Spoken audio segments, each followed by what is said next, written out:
this video. I am Kishore Chankadia from Aspire Public School, Mota Waracha, Surat. Subject છે mathematics.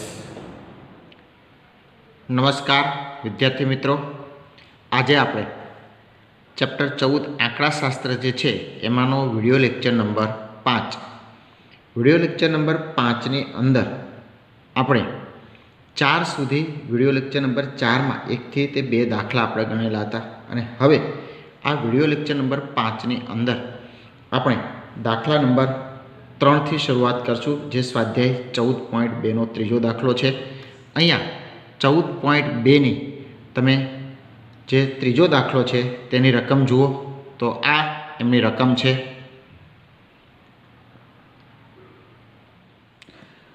અહીંયા તમને રકમની અંદર એવું આપ્યું છે કે 30 દિવસના એક મહિનામાં એક શહેરનો સાપેક્ષ ભેજ ટકાવારીમાં નીચે પ્રમાણે આપેલો છે. તો અહીંયા આ 30 દિવસ માટે 30 અવલોકનો આપી દીધા. દરેક લાઇનની અંદર 10 અવલોકન છે અને કુલ આવી 3 લાઇન છે એટલે 10 તેરી 30 થશે. આમના માટે તમને એવો પહેલો પ્રશ્ન આપેલો છે કે 2 વર્ગમાં 84 થી 86 અને બીજો વર્ગ 86 થી 88 જેવો બને તે પ્રમાણે એક વર્ગીકૃત આવૃત્તિ વિતરણનું કોષ્ટક તૈયાર કરો. 2 નંબરનો પ્રશ્ન છે, તમે કલ્પી શકો છો કે આ માહિતી કયા મહિનાની અથવા કઈ ઋતુની હોઈ શકે?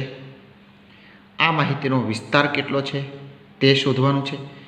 તો તમે જ્યારે આ વિડિયો લેક્ચર જોતા હોય ત્યારે તમારી સામે તમારી ટેક્સ્ટ બુક ખુલ્લી રાખીને આ કોષ્ટક તમારે એટલે કે આ રકમ જે છે એ જોવાની છે અને એ રકમના આધારે હું હવે અહીંયા કોષ્ટક બનાવું છું. દાખલા તરીકે સૌપ્રથમ હું એવું લખું કે સાપેક્ષ ભેજની ટકાવારી 98.1. તો એ જે વર્ગમાં આવતો હોય ત્યાં આપણે એક લીટો કરશું એટલે કે આવૃત્તિ ચિહ્નવાળું બનાવશું. આમ દરેક માટે એવા ઊભા અને ત્રાંસા લીટા કરી અને તેમની ગણતરી કરીને પછી આપણે આ જે છે એ ટોટલ 30 થવું જોઈએ. સરવાળો જ્યારે કરીએ આવૃત્તિ માટે ત્યારે એમાં આવૃત્તિ વિતરણનું કોષ્ટક એ તૈયાર થઈ જશે. તેમના આધારે નક્કી કરવાનું કે સૌથી વધુ ભેજ છે તો એ કયા મહિના એટલે કયા ઋતુનો હોઈ શકે? તો તમને ખબર છે કે આટલો ઊંચો ભેજ જે છે એ ચોમાસાની ઋતુ સિવાય હોઈ શકે નહીં. અને આ માહિતીનો વિસ્તાર શું છે તે, તો માહિતીનો વિસ્તાર માટે તમારે શું જોવું પડે? તો આ જે અવલોકનો 30 આપેલા છે એ 30 અવલોકનમાં સૌથી નાનું અવલોકન કયું છે અને સૌથી મોટું અવલોકન કયું છે તેમના પરથી તમે નક્કી કરી શકો. તો સૌથી નાનું અવલોકન અને સૌથી મોટા અવલોકનમાં તમે જુઓ તો સૌથી નાનું અવલોકન તમારે આમાં શોધવું પડે. તો સૌથી નાનું અવલોકન છે 84.9 અને સૌથી મોટું અવલોકન જે છે એ છે 99.2. તમને 99.2 જે છે એ તમે જુઓ તો કઈ લાઇનની અંદર છે? તો પહેલી લાઇનમાં ત્રીજું અવલોકન 99.2. તો 99.2 માંથી સૌથી ઓછું અવલોકન જે છે 84.9 તે બાદ કરો અને જે તમને બાદબાકી મળે તેમને શું કહેવાશે? આ માહિતીનો વિસ્તાર કહેવામાં આવશે. હવે તમે ચોપડી તમારી સામે રાખો, પેજ નંબર 217 ખોલીને અને તેમાં 14.2માં પ્રશ્ન નંબર 3 જે છે તે જુઓ. એમના આધારે આપણે કોષ્ટક તૈયાર કરીએ. જો આવી રીતે આપણે લખીશું, ભેજનું પ્રમાણ ટકાવારીની અંદર છે. આવૃત્તિ ચિહ્નો જે આપણે 4 ઊભા લીટા અને 5મો હોય તો 300 લીટો કરવાનો તે આવૃત્તિ. આ આવૃત્તિ ચિહ્નોને ગણી અને જે સંખ્યામાં હોય તેને લખવાનું છે તે આ કોષ્ટક. હવે ભેજનું પ્રમાણ ટકાવારીમાં અહીંયા તેમને આપી દીધેલું છે આપણને. હવે તમને એવું કીધું છે કે એક વર્ગ જે છે એ વર્ગ તમને ક્યાંથી ક્યાં મળવો જોઈએ? તો એક વર્ગ જે છે એ 84 થી 86 અને બીજો વર્ગ જે છે એ 86 થી 88 મળે તેવું તમે આવૃત્તિ વિતરણ તૈયાર કરો. તો આપણે જોયું કે સૌથી ઓછો વર્ગ જે છે એ 84.9 છે. તો અહીંયા એમનો સમાવેશ થઈ જશે. તો અહીંયા 84 થી હું 86 લખું છું. હવે 86 થી 88 એમ 88થી 90, અહીંયા 90થી તમારે બબ્બેની ગેપ છે દરેકની અંદર, 84 86 બબ્બેની ગેપ છે, તો 90થી 92, એમ આગળ ચાલતા ચાલતા આપણે લખીએ તો 92થી 94, 94થી 96, 96થી 98, અને આમ છેલ્લો વર્ગ 98થી 100. તો આવી રીતે આપણે ભેજનું પ્રમાણ તમારે જોયું. હવે તમને કહ્યું તે પ્રમાણે તમારી ટેક્સ્ટબુક જે છે એ તમે ખુલ્લી રાખો અને તેમાં પેજ નંબર 217 પર સ્વાધ્યાય 14.2માં પ્રશ્ન નંબર 3 જે છે એમાં 30 દિવસના 1 મહિનામાં એક શહેરનો સાપેક્ષ ભેજ ટકાવારી પ્રમાણે નીચે પ્રમાણે આપેલો છે, તે જે છે એમનું તમારે ગણતરી કરવાની છે. હવે જ્યારે પણ આપણે જોઈએ ત્યારે કેવી રીતે જોવાનું છે કે તો તમે જો પહેલી લાઇનમાં પહેલું અવલોકન કેટલું આપેલું છે 98.1, તો 98.1 જે છે એ આમાં નહીં આવે, છેલ્લામાં આવશે, તો ત્યાં હું એક લીટો કરું છું 98.1. ત્યાર પછી છે 98.6, તો 98.6 પણ અહીંયા આવશે કેમ કે 98 ને 100 ની વચ્ચે છે એટલે. ત્યાર પછી જે 99.2 એ પણ અહીંયા આવશે 99.2. પછી છે ચોથું અવલોકન 90.3, તો 90.3 જે છે એ 90 અને 92ની વચ્ચે વર્ગ આવશે, તો તેની સામે હું આવી રીતે લખીશ એક. પછી છે 86.5, તો 86.5 જે છે એ 86થી 88ની વચ્ચે આવવાનો છે, તો ત્યાં એક લાઈન કરીશ. હવે 95.3 છે, તો 95.3 જે છે એ 94 અને 96ની વચ્ચેના વર્ગમાં આવવાનું છે, તો આવી રીતે આવશે. આમ ત્યાર પછીનો જે છે એ 92.9 છે, તો 92.9 જે છે એ એમના ઉપરના એટલે કે 92થી 94માં આવશે. 96.3 એ 96થી 98ની વચ્ચે આવશે. આમ 94.2, તો 94.2 જે છે એ 94 ને 96ની વચ્ચે આવે છે. આવી રીતે 95.5 જે છે એ એમના પછીના વર્ગમાં આવશે. ત્યાર પછી છે 89.2, તો 89.2 જે છે એ 88 અને 90ની વચ્ચે આવશે. આવી રીતે તમે પછીની જે બે લાઈનો છે એમના બધામાં તમે જો જોતા જશો તો તમને કેટલો વર્ગ મળે છે તે તમે ચેક કરો. તો જો હું હવે વિડીયોને પોઝ કરી અને બાકીના જે છે એ ફટાફટ કરી નાખું, જેથી વિડીયોની લંબાઈ વધે નહીં, અને તમારે દરેક માટે ચેક કરવાના અને મારી સાથે સરખામણી કરી જોવાની છે. તો અહીંયા આ મેં આખું કોષ્ટક બનાવી કાઢ્યું. 84થી 86માં હોય એવું એક જ, 86થી 88ની વચ્ચે એક, 88થી 90ની વચ્ચે બે, 90થી 92ની વચ્ચે પણ બે, 92થી 94ની વચ્ચે આ 4 લીટા કર્યા અને 5મો લીટો આમ ત્રાસો કરેલો છે, એટલે આ 5 અને 2 આ એમ કરીને 7. 94થી 96માં 5 ને 1 6, 96થી 98માં 5 ને 2 7, 98થી 100માં 4. એની સામે હવે આવૃત્તિ લખવાની છે, તો આવૃત્તિ લખીએ તો અહીંયા જેટલા લીટા છે એટલા તમારે સામે લખવાના, તો 1, ત્યાર પછી પણ 1, 2 વખત 2 છે, ત્યાર પછી જે છે આ એ 5 ને 2 7 છે, અહીંયા 5 ને 1 6 થાય છે, આ 5 ને 2 7 થાય છે, અહીંયા 4. આમ તમે કુલ સરવાળો કરશો તો આ જે માહિતી છે એ 30 દિવસની માહિતી છે, માટે અહીંયા સરવાળો કેટલો આવશે 30 આવશે. બરાબર, તો તમે સરવાળો કરો તો 2 2 4 2 6, 6 6 12, 12 ને 7 તમે લોકો 19, 19 ને 26, 26 ને 4 30, તો 30 થઈ ગયું ટોટલ. હવે તમને પ્રશ્ન એવો છે, તમે જુઓ તો નીચે જે પ્રશ્નો તમને આપેલા હતા એ પ્રશ્નો કેવી રીતે છે તમે જોઈ શકો છો કે તમારી બુકની અંદર જ પહેલો પ્રશ્ન જે છે એવો આપેલો છે કે એમાંનો એક વર્ગ જે છે એ 84થી 86 હોય. શું કીધું છે? એક વર્ગ 84થી 86 અને બીજો વર્ગ જે છે એ 86થી 88 હોય તેવું આવૃત્તિ વિતરણ બનાવો એવું કીધું છે. તો અહીંયા આપણે તેવું જ આવૃત્તિ વિતરણ છે એ તૈયાર કર્યું છે. તમે જોઈ શકો છો કે એક વર્ગ 84થી 86 અને બીજો 86થી 88 છે જ. તો પહેલો પ્રશ્ન બની ગયો. હવે બીજા પ્રશ્ન માટે એમણે શું કીધું છે? તો બીજો પ્રશ્ન એવો, તમે કલ્પી શકો કે આ માહિતી કયા મહિનાની અથવા કઈ ઋતુની છે? તો તમે જોઈ શકો કે વાતાવરણની અંદર 90% ઉપર ભેજ વધુ છે. તમે જુઓ તો 90% ઉપરનું ભેજનું પ્રમાણ જે છે આ 30 દિવસમાંથી, એમાંથી કુલ એવા 26 દિવસો એવા છે. આ 90થી તમે જુઓ તો અહીંથી આપણે ચાલુ કરીએ તો આ જે છે આ બધા જ એ કેટલા છે? કુલ 26 દિવસ ભેજનું પ્રમાણ જે છે એ કેટલું રહે છે? 90% કરતાં વધુ છે. 90% કરતાં વધુ હોય તો આવું તમને ચોમાસામાં જ જોવા મળે. એટલે અહીંયા આપણે કહી શકીએ કે ઋતુ જે છે એ વર્ષા ઋતુ છે. વર્ષા ઋતુ, અથવા તો આપણે શું કહી શકીએ કે ચોમાસાની ઋતુ છે કહી શકાય.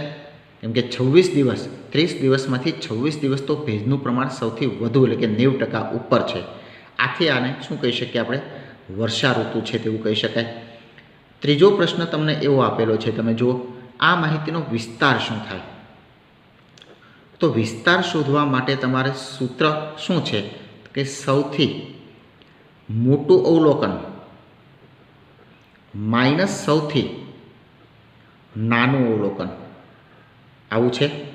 તો સૌથી મોટું અવલોકન આપણે નોંધ્યું કે જે હતું 99.2. વિસ્તારમાં શું થાય? સૌથી મોટું અવલોકન માઇનસ સૌથી નાનું અવલોકન. આપણે સૌથી મોટું અવલોકન નોંધ્યું તો એ 99.2% છે અને સૌથી નાનું અવલોકન જે છે એ છે 84.9. તો આમને બંનેનું તમે તફાવત લો તો અહીંથી 10 લઈએ એટલે આ થાય 12, 12માંથી 9 જશે એટલે એ તમને 3 મળશે. અહીંયા 8, 8માંથી 4 જાય તો 4, 9માંથી 8 જશે તો 1. કેટલું? તો કે 14.3% જે છે એ વિસ્તાર છે આમનો. શું છે? વિસ્તાર. તો અહીંયા આ જે આપણો દાખલા નંબર 3 છે તે આપણે પૂરો કર્યો. અને હવે જોઈએ દાખલા નંબર 5, દાખલા નંબર 4. 3 પૂરો કર્યો, હવે દાખલા નંબર 4 જોઈએ.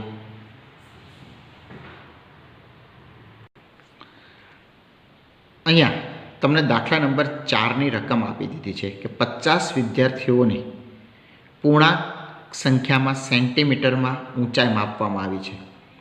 તો અહીંયા આ 5 લાઈનો છે ટોટલ અને દરેક લાઈનની અંદર 10-10 વિદ્યાર્થીઓ આપેલા છે. તો 10-10 વિદ્યાર્થીઓ આમના આપેલા છે, એમનો મતલબ કે કુલ કેટલા વિદ્યાર્થીની માહિતી થઈ? 50 વિદ્યાર્થીની માહિતી. તો આ 50 વિદ્યાર્થીઓની માહિતીમાં તમે જોઈ શકો કે સૌથી મોટું અવલોકન જો કોઈ હોય તો એ સૌથી મોટું અવલોકન આપણે આવી રીતે શોધીએ તો આમાં આ 170 છે. હજુ એનાથી મોટું તમે જુઓ તો અહીંયા 172, હજુ કંઈક આગળ જો 173, હવે ક્યાંય છે નહીં.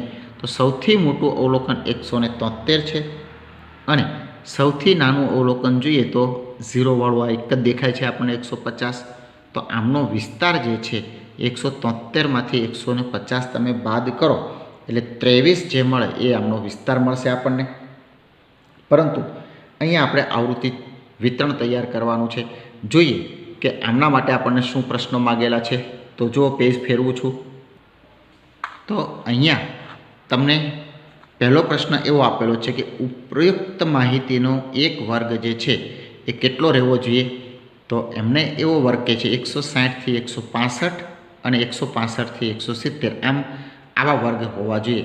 એમનું આવૃત્તિ વિતરણ તૈયાર કરો અને એક કોષ્ટક પરથી ઊંચાઈ વિશે તમે શું તારણ કાઢી શકો એ એક તારણ આપણે જોવાનું છે.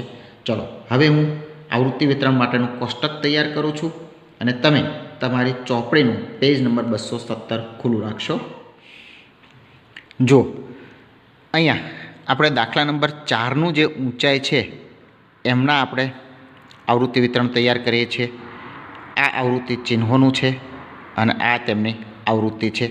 હવે ઊંચાઈ માટે તમને એવું કહેલું છે કે એક વર્ગ જે છે એ 160થી 165 હોય અને 165થી 170 હોય, આવું તમને કહેલું છે. પરંતુ આપણે નોંધ્યું તેમાં એવું હતું કે સૌથી ઓછું અવલોકન જે છે એ 150 છે, જ્યારે સૌથી વધુ જે છે એ છે 173. હવે તમે જોશો તો ઊંચાઈ સેન્ટીમીટરમાં તમને કહેલી છે. આપણે જોયું કે સૌથી ઓછું અવલોકન 150 અને સૌથી વધુ 173. એક વર્ગ આપણને જે કહેલું છે કે કેવા વર્ગ લેવા, તો એક વર્ગ તમારી પાસે કેવો હોવો જોઈએ કહ્યું છે તો કે 160થી 165 અને 165થી 170 આવા વર્ગ તો અંદર હોવા જ જોઈએ, આવું કહેલું છે. પરંતુ તમે જુઓ તો આપણી પાસે શું છે, સૌથી ઓછું અવલોકન 150 અને વધુ 173. અહીંથી જો ચાલુ કરીએ તો 150 વાળું અવલોકન રહી જાય. તો આપણે શરૂઆત જ ક્યાંથી કરશું? 150થી કરીશું.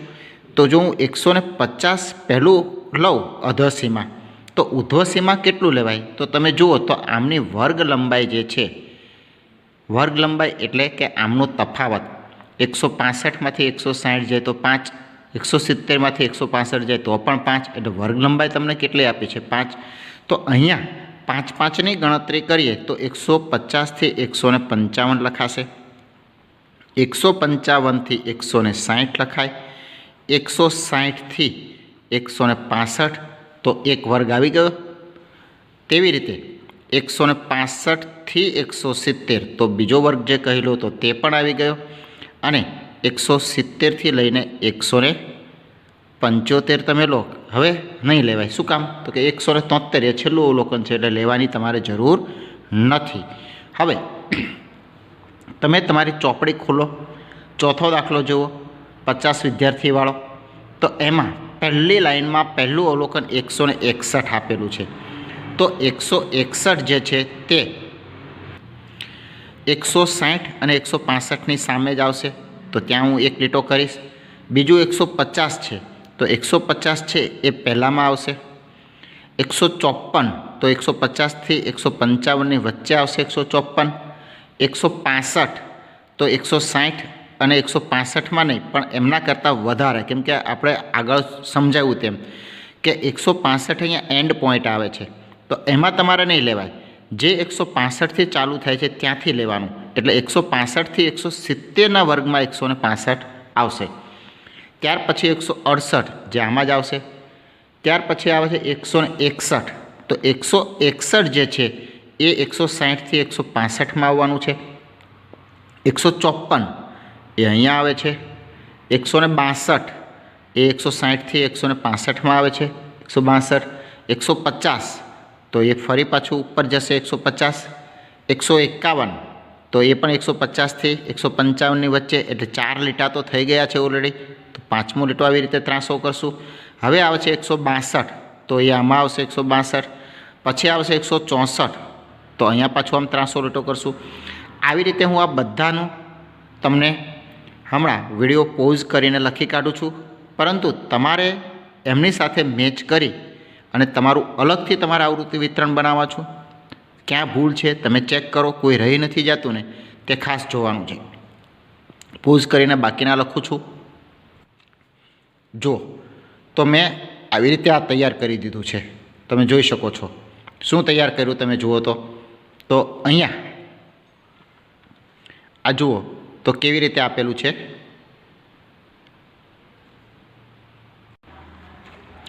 હવે આ કોષ્ટક જે મેં તૈયાર કર્યા આવૃત્તિ ચિહ્નવાળું, તમારે જાતે આવા લીટા કરીને ચેક કરવાનું છે અને પછી આમની સાથે સરખાવો એ પ્રમાણે છે.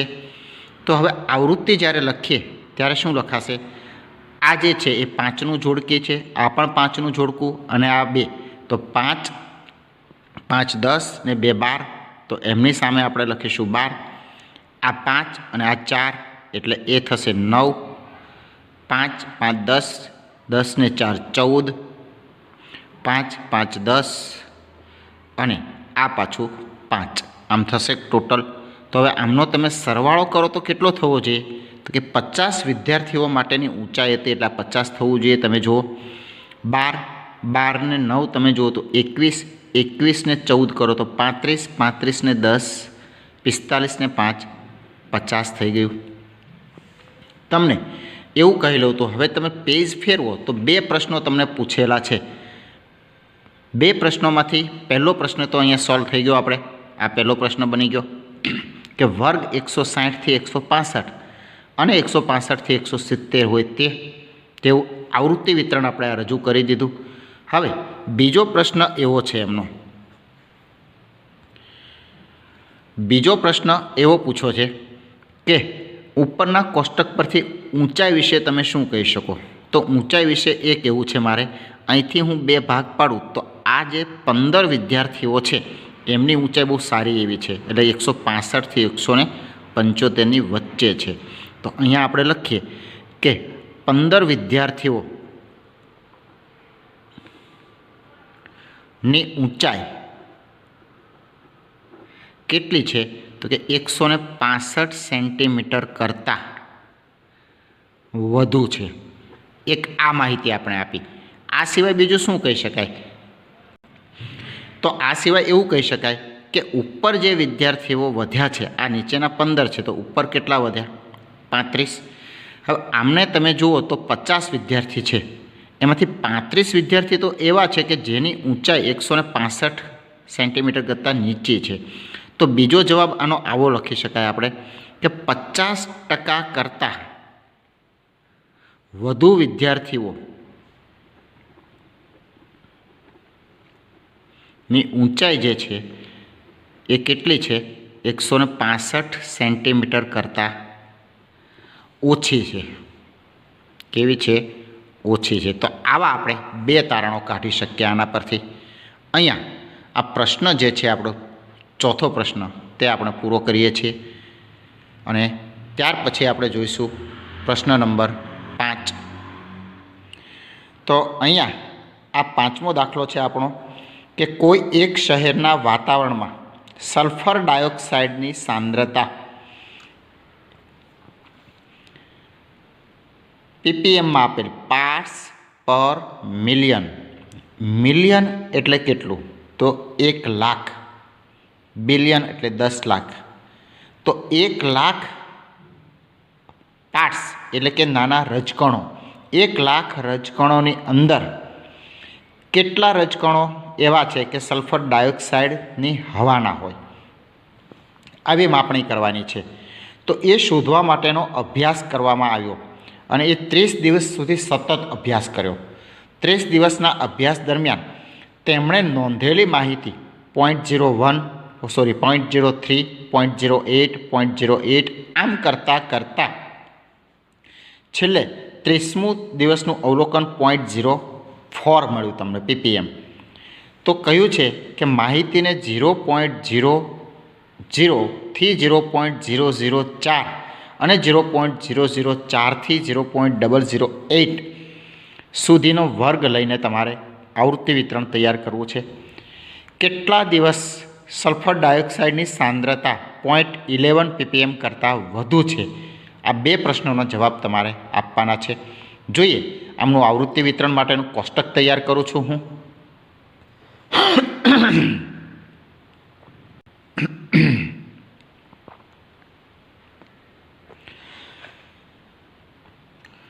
અહીંયા સૌથી નાનું અવલોકન 0.01 અને સૌથી મોટું 0.22. બસ આમની નોંધણી કરી અને હવે આપણે આગળ વધીએ.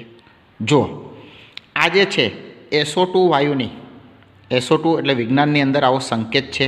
S સલ્ફર છે, O ઓક્સિજન છે. ઓક્સિજનના 2 અણુ સાથે સલ્ફરનો 1 અણુ જોડાય અને સલ્ફર ડાયોક્સાઇડ વાયુ બનાવે છે.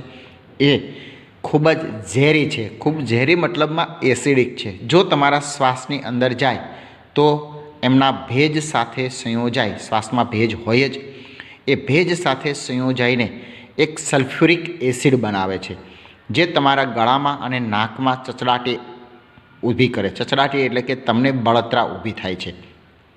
એટલે વાતાવરણની અંદર આવો SO2 વાયુ ભળવાનું મુખ્ય કારણ શું છે? તો એ ગાડીઓ જે છે આપણી 4 વ્હીલ 2 વ્હીલ વગેરે વ્હીકલો એમના ધુમાડાની અંદરથી મોટા ભાગે SO2 વાયુ નીકળતો હોય છે. ઉદ્યોગોમાં પણ SO2 વાયુ નીકળતો હોય છે. ઈંટોના ભઠ્ઠા છે તેમાંથી પણ SO2 વાયુ નીકળે. તો આ વાયુ છે એ કેટલો ઝેરી છે એ જાણવું હોય તો તમે દિલ્હીની નજીક આગ્રામાં આવેલો તાજમહેલ સંગે મરમર કહેવાય, એ એકદમ સફેદ પથ્થર છે. આરસનો સફેદ પથ્થર એટલો સફેદ છે કે અહીંયા આપણે જે ઘરે ટાઇલ્સ તરીકે જેનો ઉપયોગ કરીએ છીએ એ પથ્થરમાં થોડા ડાઘ હોય છે, જ્યારે આમાં બિલકુલ ડાઘ હોતા. તો એ આસપાસના ઉદ્યોગોના કારણે એટલો SO2 બહાર મુક્ત થયેલો કે જેથી કરીને એ SO2 બહાર વાતાવરણમાં રહેલા હવાના ભેજ સાથે સંયોજાય અને સલ્ફ્યુરિક એસિડ બનાવી અને એ તાજમહેલને પીળાશ પડતો કલર કરી દીધેલો છે. હવે એટલો સફેદ રહ્યો નથી, પીળાશ પડતો છે. તો આટલો ઝેરી છે. એક મૃત વસ્તુને પણ તમને પૂરી કરી દે છે, તો જીવિતને તો પૂરી કરે જ. સીધી વસ્તુ છે. એસિડ વર્ષા જે થાય છે એ પણ વાતાવરણની અંદર SO2 વાયુ અને NO2 વાયુ ભળવાથી જ થાય છે. તો જોઈએ હવે આપણે આમના વર્ગ જે કહેલા છે એ વર્ગ શું કીધેલું છે, તો કે પહેલો વર્ગ તમને 0.0થી હોવો જોઈએ. તો આનાથી નાનું તો અવલોકન છે નહીં આપણી પાસે, એટલે 0.0 કરી અને ક્યાં સુધી 4 સુધી, એટલે દરેક વચ્ચે 0.04નો તફાવત છે. તો બીજો વર્ગ શું બને, 0.04થી 0.08. સૌથી મોટું અવલોકન શું છે તમને આપેલું, તો કે 0.22 છે. તો ત્યાં સુધી આપણે અમને લેવું પડશે. 0.08 છે એથી લઈશું, 4 વધારશું એટલે 1.2 થઈ જશે. આમ 0.12થી 0.16, 0.16થી 0.20, આમ 0.20થી લઈ અને 0.24 સુધીનું થઈ જશે. હવે તમે કોષ્ટક જુઓ તો કોષ્ટકની અંદર આવૃત્તિ ચિહ્નો આપણે લખવાના છે. તો આવૃત્તિ ચિહ્નોની અંદર જુઓ તો પહેલી લાઇનમાં 0.03 છે. 0.03 એ પહેલામાં જ આવી જશે, તો ત્યાં હું એક લાઇન કરીશ. ત્યાર પછી 0.08, તો એ 0.08 એ 0.04થી 0.08માં નહીં આવે, એમાં વધુ હોય તેમાં લેવાનું છે. એટલે એ 0.08થી 0.012માં આવશે. પછી પાછું એવું જ છે 0.08, પછી છે 0.09, એ પણ ત્યાં જ આવ્યું. 0.04, તો એ અહીંયા 4 એન્ડમાં આવે છે, એટલે ત્યાં નહીં, એમની ઉપર એટલે કે એમની પછીનો વર્ગ છે ત્યાં લેવાશે. 0.17, તો એ જે છે એ ક્યાં આવશે, 16થી 20માં આવશે 0.17. ત્યાર પછી 0.16 છે, તો 0.16 જે છે એ ક્યાં આવશે, તો એ 0.16 જ્યાં ઓછું હોય ત્યાં નહીં, વધુ છે ત્યાં, એટલે કે એ પણ 0.16 to 0.20 આવશે. તો આમ આવી રીતે હું આખું કોષ્ટક વિડીયો પોઝ કરી અને દર્શાવી દઉં છું. તમે જોઈને આગળના વિડીયોની જેમ જ બનાવી કાઢજો. આવી રીતે પહેલા વર્ગની અંદર 3 છે, બીજાની અંદર તમે જુઓ તો આ 5 અને 4 9, અહીંયા હું ટોટલ મારી દઉં છું. પહેલામાં 3, બીજામાં તમે જુઓ તો કેટલા છે, પહેલાની અંદર 3 નહીં પણ કેટલા છે, 4 છે.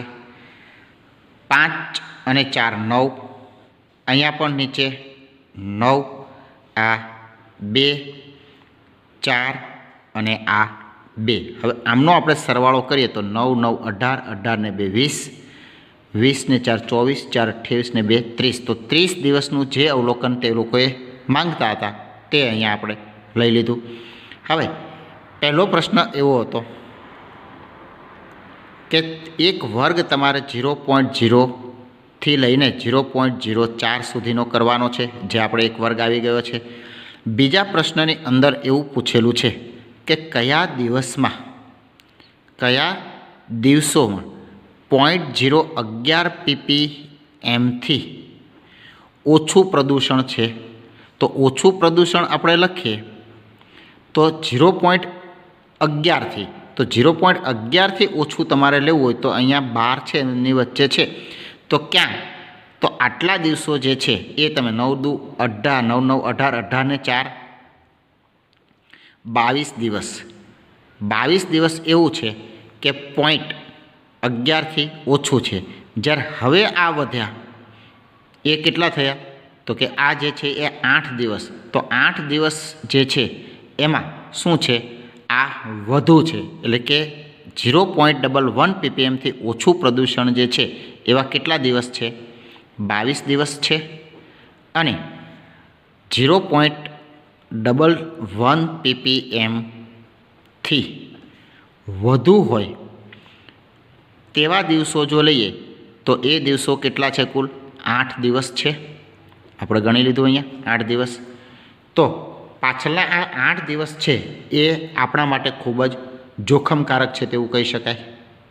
તો અહીંયા આ વિડિયો લેક્ચર આપણે પૂરો કરીએ છીએ અને સ્વાધ્યાય જે 14.2 છે આપણા અભ્યાસક્રમમાં આ વર્ષ માટે જેટલા રાખેલા છે તેટલા દાખલા આપણે પૂરા કરીએ છીએ. અને હવે પછી જોઈશું આપણે આગળનું જે વિડિયો લેક્ચર આવશે તેમાં.